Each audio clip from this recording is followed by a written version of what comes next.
Terima kasih pemirsa, Anda masih bersama kami dalam Ulama Menyapa, urgensi mentaati ulil amri di tengah wabah COVID-19. Kita lanjutkan pembahasan bersama Pak Kiai Haji Ahmad Izzuddin. Kalau tadi sudah disampaikan oleh Pak Kiai Azim bahwa memang perlu diadakan adanya punishment ataupun sanksi mungkin agar kebijakan ini benar-benar bisa diindahkan oleh masyarakat. Namun mungkin di Indonesia pemerintah lebih memberikan sifatnya adalah anjuran ataupun kalau sekarang ya sudah berupa kebijakan. Nah, di sini dalam menjalankan kebijakannya tentu antara umarok dan ulama keduanya harus saling berjalan ini Pak Kiai untuk memberikan tuntunan kepada masyarakat. Bagaimana nih peran ulama di sini? Saya kira saya sangat apresiasi dengan apa yang dilakukan oleh ulama-ulama Jawa Tengah yang dikomandani, yang dipimpin oleh beliau Romo Kiai Ahmad Daroji sebagai Ketua Umum Majelis Ulama Indonesia Provinsi Jawa Tengah. Sangat semangat untuk mengajak para kiai, para ulama untuk bersama-sama umarok. Dalam hal ini Pak Gubernur, Pak Ganjar sama Gus Yassin, bagaimana berupaya semaksimal mungkin menyadarkan masyarakat.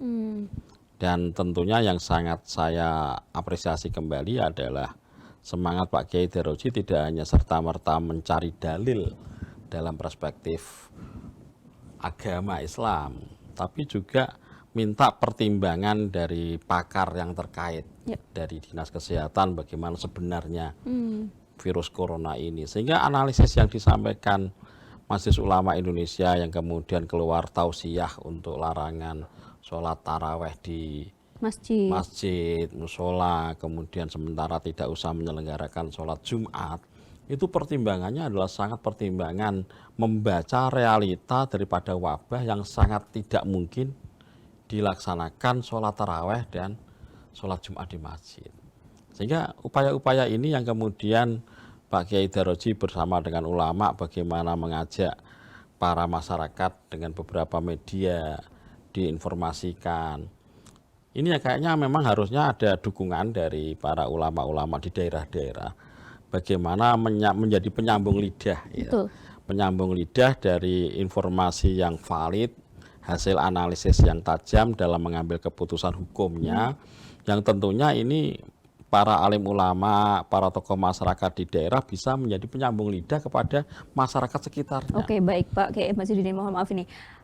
Kalau di sini kan MUI dan pemerintah ini sudah berjalan beriringan begitu Pak Kiai. Nah, harapannya adalah ulama yang ada di daerah itu mampu menjadi penyambung lidah. Namun dalam kenyataannya jika ada ternyata dalam tanda kutip yang masih ndablek begitu Pak Kiai, tokoh agama dalam hal ini. Nah, ini bagaimana kemudian Pak Kiai? Ya, saya kira inilah yang menjadi catatan kita bersama. Itu yang tentunya harapannya apalagi ini bulan Ramadan yang kemudian perilaku kehati-hatian itu harus lebih diutamakan.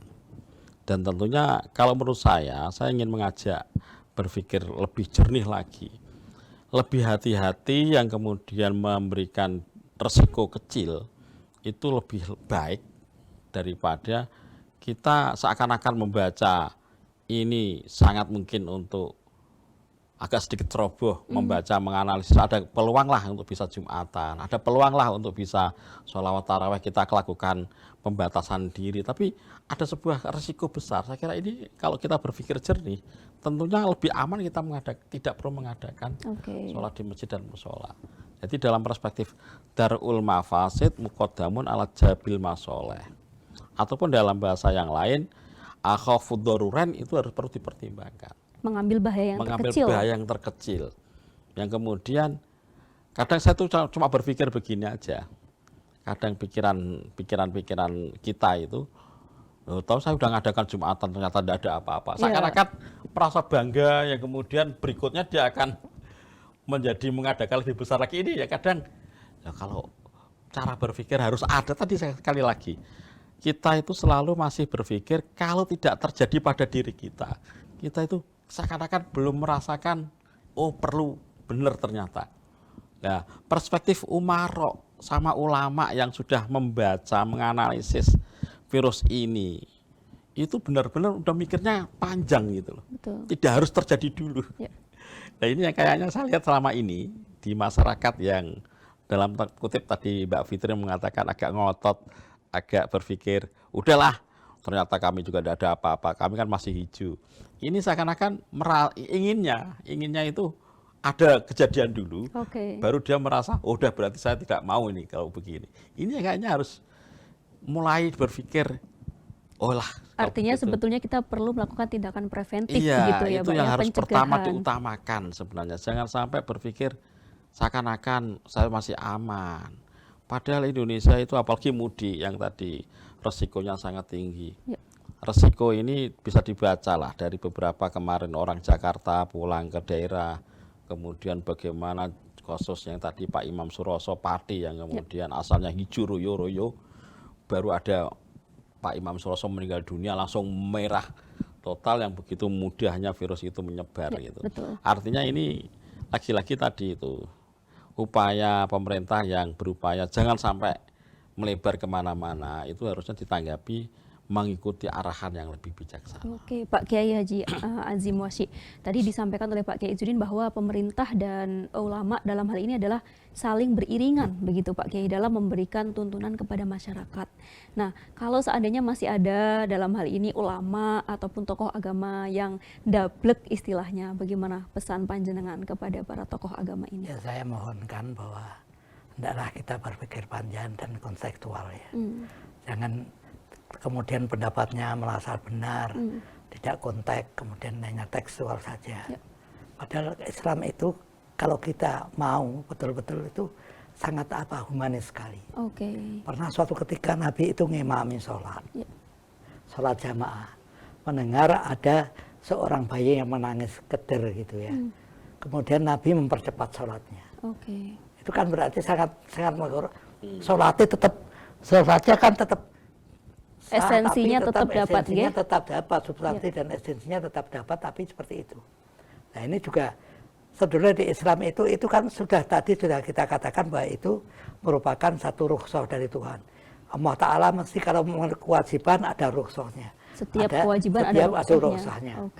Nah dalam kaidah fikih itu dikatakan begini, Allah Ta'ala sangat senang sekali apabila azimah kewajiban itu ditunaikan dengan baik, dan juga rukhsah itu juga diambil dengan baik. Artinya tidak ditinggalkan, mau rukhsah ada, ini memang keringanan dari Allah ada, mengapa tidak diambil seperti, padahal Tuhan sangat bangga, oh kewajibanku ya tak laksanakan, keringananku ya orang sombong seperti anan ya diambil. Karena itu artinya harus bijaksana dalam beragama begitu ya Pak ya. Maka ya kita semoga ya kita mengharapkannya semoga ini cepat-cepat selesai. Amin. Tapi kita mengatakan bahwa Rabbana ma khalaqta hadza batila, di Al-Qur'an dikatakan ya Allah bahwa Engkau tidak membuat sesuatu ini dengan keadaan sia-sia, pasti ada hikmah tersembunyi di dalam situ agar kita kemudian lebih solidaritasnya kita kembangkan dan lain-lain sebagainya. Itu ulama harus tetap berperan. Kalau kita kenal ulama itu datangi aja lah. Kita ajak diskusi kalau masih ngotot seperti ini. Tapi ini jelas loh. Ada di masjid di mana di Pekojan itu Pak. Asalnya kan cuma menyelenggarakan di situ toh. Asalnya sedikit. Kedua banyak, ketiga sudah nganan, kemudian mulai takut-takut sendiri. Jadi dia harus menunggu sampai terjadi dulu begitu ya Pak. Mungkin ya, seperti itu kan tidak bijaksana seperti itu. Kalau kita kenal ulamanya ya kita datangi, jangan begitu. Kalau punya pendapat itu pendapatnya tidak muktabar ya pakai sendirilah, jangan di siar-siar ke yang lain, itu sangat mudarat bagi kita. Gitu. Baik, artinya dalam agama kita harus mempertimbangkan sisi humanisme ataupun kemanusiaan, karena Islam itu adalah agama yang sangat humanis sekali ataupun agama yang sangat mempertimbangkan sisi kemanusiaan. Nah Pak Kiai, ini kan pemerintah sudah memberikan banyak kebijakan, sudah memberikan banyak tuntunan. Apa nanti hikmah yang akan kita bisa petik kalau kita benar-benar mau mengikuti anjuran dari pemerintah di tengah wabah COVID-19 ini? Oh banyak, ya. Kalau kita mau sebetulnya banyak. Kita kan biasanya sibuk, Pak Izzuddin sibuk ini sampai nang omah pirang jam tok. Sekarang itu bisa merasakan kehangatan rumah tangga. Baik, itu kita salah satunya. Sholat berjamaah dengan istri, sholat berjamaah dengan anak, kemudian sering berbincang dan lain-lain sebagainya. Oke. Itu merupakan satu kebutuhan, sebenarnya kebutuhan manusia. Hikmah yang lain mungkin dengan ini kita diingatkan fafiru ilallah. Kalau sudah begini ya kita harus larinya kepada Allah, lari ke siapa lagi. Amerika punya teknologi itu tekuk lutut, ya, tekuk lutut tidak seperti itu. Ya. Kita harus kembali kekuatan apapun sebetulnya tidak ada sekukunya kekuatan Allah Subhanahu wa Ta'ala. Kita kembali dan kemudian kita hangatkan rumah tangga kembali. Sangat bahagia istri. Kemudian kita istri kita itu merasakan kok ya, merasakan gitu. Biasanya ora tahu ngomong-ngomongan, romongan balik wis arep turu. Ini besok grenak-greni ini dan lain-lain sebagainya. Itu hikmah. Kalau kita cari banyak sekali lah ya seperti itu. Oke, Pak Kiai Ahmad Izzuddin. Kira-kira hikmah apa yang bisa kita petik ketika kita mau mengikuti anjuran pemerintah di tengah wabah COVID-19 ini? Saya kira apa yang disampaikan Pak Kiai Haji sesuatu yang memang nyata di lapangan, apalagi untuk daerah-daerah metropolitan yang seperti Jakarta, Semarang, yang kesibukan kerjanya berangkat dari mulai subuh, pulang malam, tidak ada waktu untuk keluarga. Sekarang ini benar-benar merasakan. Dan yang terpenting sekali kalau menurut saya, kebesaran Allah itu nampak sekali. Baik.